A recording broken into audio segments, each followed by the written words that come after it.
Welcome to Learning English for Academic and Professional Purposes, or the LEAP Intensive English program at Wright State University. We hope you enjoy this short instructional video. Hello, my name is Tom Fenton, and I'm an instructor here at the LEAP Intensive English program at Wright State University. Today we're going to take a closer look at the second writing task in the Test of English as a Foreign Language, or TOEFL. This part of the test is 30 minutes long, and will have you answer an essay question by providing a response that indicates your opinion or personal experience, or hopefully both, on a specific topic. We're going to be looking at two things that will help you prepare for this part of the test. First of all, how to prepare a response, and second, how to actually go about building your response to this task. As we discussed in previous videos, the raters are going to be looking for four things when they are deciding what kind of score your response should get. The first is how well you address the topic. The second is how well you develop your response. The third is how you organize your response. And finally, the language that you use when you are creating your response. As in other videos, we're going to be really focusing on those first two, which is addressing the topic and developing your response. Let's take a look at a couple of sample Task 2 questions. Questions will always include directions and reading time, but you won't need to read those because you'll already be familiar with the fact that you have 30 minutes to plan, write, and revise your essay. And you will also know that an effective response will usually contain a minimum of 300 words. Our first question comes in the form of an agree or disagree with the following statement. With technology, students nowadays can learn more information and learn it more quickly. And you're also given the direction of using specific reasons and examples to support your answer. Here's a hint. They're always going to ask you to use specific reasons and examples to support your answer. This has a lot to do with that second thing the raters are looking for, which is how you develop your response. Our second sample Task 2 question here is a some other question. This one asks, some people prefer to travel alone, others prefer to travel in groups. Which do you prefer? For our final question, we have a statement in a kind of a situation or scenario where it has been recently announced that a new restaurant may be built in your neighborhood. Do you support or oppose this plan, and why? So these are three pretty typical Task 2 kinds of questions. And one of the challenges when it comes to preparing for this part of the test is, what do you write? I mean, how can you prepare for an essay topic when you don't know what the topic is in advance? The good news is that even though there are hundreds and hundreds of different specific Task 2 questions, all these questions actually revolve around a very short list of what I like to call core topics. And these topics you can become familiar with before you go to the test, and you can prepare some kind of general ideas that might help you in developing a response. So here is a small chart that might be helpful. It contains basically all of the core content that you would expect to write about on a Task 2 topic. These topics kind of reflect the general educational topics that students are expected to study in the first couple of years of university.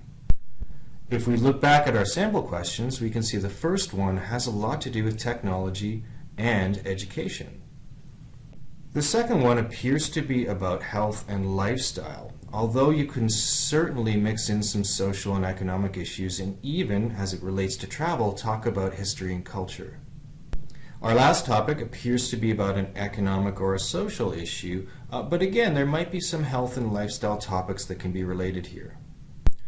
The point of these general topics is that while you might be getting a question that you don't feel you can prepare for, it's helpful to know that all TOEFL topics are going to be related to a very small general list of topics that you can become familiar with before you take the test. It's also important to note that these questions will have what I call response patterns built into them.